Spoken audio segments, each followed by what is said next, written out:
Hey guys, I'm Dev, and I've been trying to figure out what the hell is gonna happen in season 7 of Game of Thrones. Like a lot of you, I've been glued to the subreddit for weeks, poring over fan theories and reading every scrap of analysis. Personally, I think characters like Littlefinger and Varys are finally gonna come out from behind the curtains and show us what they've been up to since day one. But who knows what's in store for the last 2 seasons of my favorite show, or what George R.R. Martin has planned for the last 2 books in the series.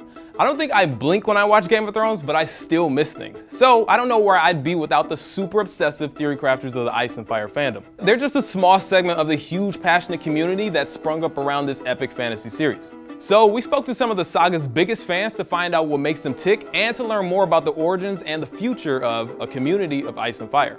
And yes, we also asked them to weigh in on what to expect from season 7. Winter is here. Elio, Garcia, and Linda Antonnson first bonded over their love of J.R.R. Tolkien. But in 1996, Linda introduced Elio to a book that would change both of their lives forever. Yeah, Linda was the one who discovered the book first, but I fell in love with it just as she did.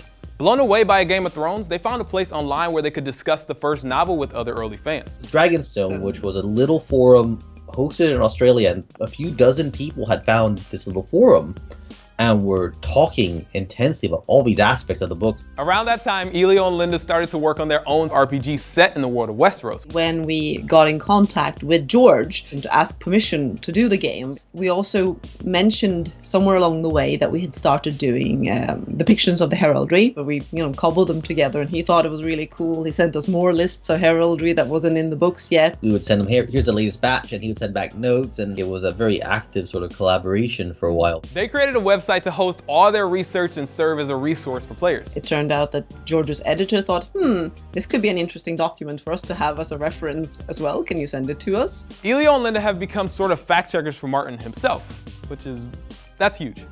Like if I was a fan of something and then the creator came to me and said, is this right? George is not a subject matter expert. He does not have a PhD in medieval studies. He is an enthusiast. Which he has admitted. Yes, I was visiting Basset during the first season with him, and we were driving up to the quarry where they filmed the Castle Black Seas, and George pointed to it and said, Elio, how tall do you think that this huge thing is? I 300 feet. I said, and I made the wall too tall, because he did not realize how tall 800 feet would be. He consults them about the world and continuity details and collaborated with the couple on the world of Ice and Fire, their very own compendium of Westerosi lore. There's all sorts of ideas about how much we've done with that book. The fact is we wrote a substantial part of that book based on what George had given us. 95% of the facts come straight from George. The other 5 were things we said, well, can we make this assumption here? By the time the second book was released, Westeros.org had evolved into the premier forum for Ice and Fire discussion. And with the huge success of the TV series, it's only gotten bigger. Honestly, that's when I signed up. Actually, yeah, when the show started coming out, we were not prepared at all. And winter is coming. After the first episode, something like 8,000 people that night signed up for accounts. But Elio and Linda aren't the only well-known superfans. Over the years, the series has inspired hundreds of community members to create their own content, and many of them have earned their own following, like YouTuber Preston Jacobs. I was watching this shit last night. His episode breakdowns are amazing. The way he says, oh, this conversation in the books went this way and sets it, it's really helpful. My true obsession really kind of hit when I finished the 5th book. Spoilers, it ends on a bit of a cliffhanger. Before Jon gets stabbed in the book, he reads this letter from Ramsay, and then he tries to rally troops to go attack Ramsay, and then he's stabbed. And it's a big mystery on, one, why he's stabbed, but you also get this feeling that perhaps the letter is a counterfeit. So I went online to see if other people felt the same way, if they had any theories, and boom. You might know him as a guy who theorized that Game of Thrones is set in a post-apocalyptic wasteland, and some even call him the Alex Jones of Game of Thrones, a label Jacobs is definitely not a fan of. I don't like them putting chemicals in the water that turn the friggin' frogs gay. I mean, I think Alex Jones he's very angry and just insane, furious. There's no anger in anything I say. I try to put a quote, backing up everything. When you watch his insightful, well-researched, and pretty damn entertaining videos, even his wildest theories can make total sense. These are theories I actually believe, and they make sense to me. He's written a lot of post-apocalyptic stuff. Jacobs' all-in approach to theorizing goes beyond the Ice and Fire saga to include Martin's early science fiction work. He's a genius, he is, but he repeats himself. I mean, he's, Shakespeare repeated himself. Winter is coming. The night is dark and full of terrors. It's not from ice and fire. He wrote that before. He also keeps Martin's politics in mind. George R. Martin is actually the biggest hippie that you'd ever come across. It's an anti-war story. It's a feminist story. It's a story about free will. It's a very complicated story. If videos aren't your thing, you can always check out the great Ice and Fire podcast out there, like Radio Westeros. Me and Lady Gwyn wanted to get a bit more serious about our studies. We really enjoyed studying the books together. And one day, I just said to Lady Gwyn, almost off the cuff, why don't we do a podcast and then we can ramble on for as long as we want. Thanks to her literature background, Lady Gwyn has her own unique approach to Game of Thrones analysis. She's particularly interested in comparing the saga to Arthurian legends. The Arthurian stuff is, that's my background, my roots in history and literature. You read something like A Song of Ice and Fire, and you start to see those sorts of tropes and, repeated themes over centuries and millennia of stories that humans create. Now, if you're more into in-person meetups, Game of Thrones has a huge convention presence. But if you don't feel like dealing with long lines and insane crowds, you should no doubt check out Ice and Fire Con. It's so awesome to meet all these fans from all across the world and all across the internet.